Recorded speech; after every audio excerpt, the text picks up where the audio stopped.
no matter what the inside of the house looks like, certain points will stand out to some buyers and certain points will stand out to other buyers. And a lot of that has to do with the initial impression they have of your house. If buyers have a wonderful first impression as they walk through, they are much more likely to notice things that are wonderful about the house. If they have a bad impression as they walk through and view the house, they're much more likely to notice things that could use some work at the house. And so this is a reason I think if you have just a tiny bit of money to put into fixing your house for the sale and you're trying to decide what to use the money on, definitely paying attention to the front yard landscaping and right at the front porch and front door is very important, because curb appeal really makes a huge difference in selling your house. You've probably heard 100 times that first impressions matter.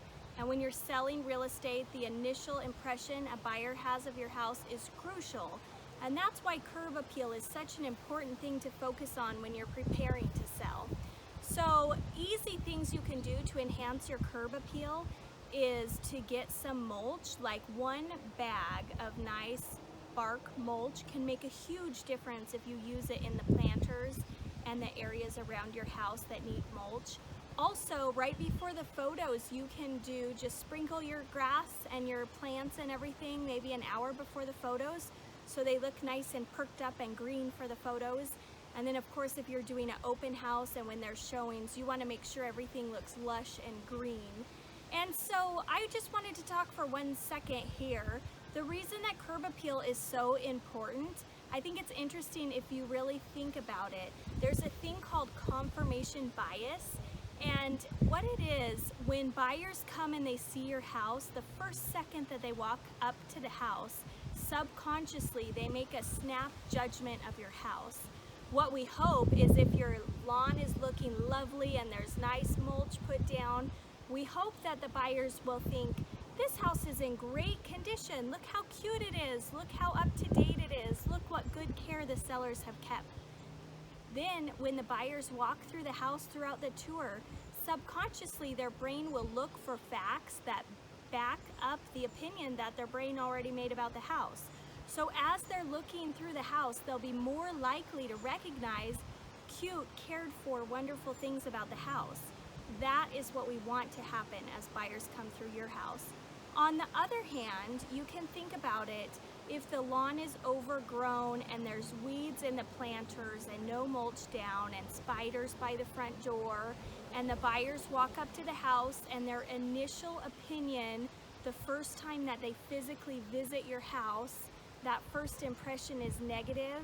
And when they're walking around waiting for the seller's agent to get the key out of the key box, as they're standing there looking around the house, they could be thinking, wow, this yard needs a lot of upkeep. This yard needs a lot of maintenance. And in their mind, subconsciously, they've already made a snap judgment that your house needs to be fixed up and it needs some repair work before it would meet their buyer standards. Now this is a problem because as the buyers walk through the house, even if the house is perfectly clean and wonderful inside, subconsciously, the buyer's confirmation bias is looking for reasons to believe that the house needs updated or needs upkeep. Buyers aren't even really aware of this. Nobody is, but it's a thing that happens subconsciously. So this is a reason I think if you have just a tiny bit of money to put into fixing your house for the sale and you're trying to decide what to use the money on, definitely paying attention to the front yard landscaping and right at the front porch and front door is very important, because curb appeal really makes a huge difference in selling your house. If you'd like an opinion about your specific property and what you can do to sell for the most money possible, I'd be happy to help. Just give me a call. It's Anastasia Hendrick with Century 21 JC Jones American Dream. Thank you.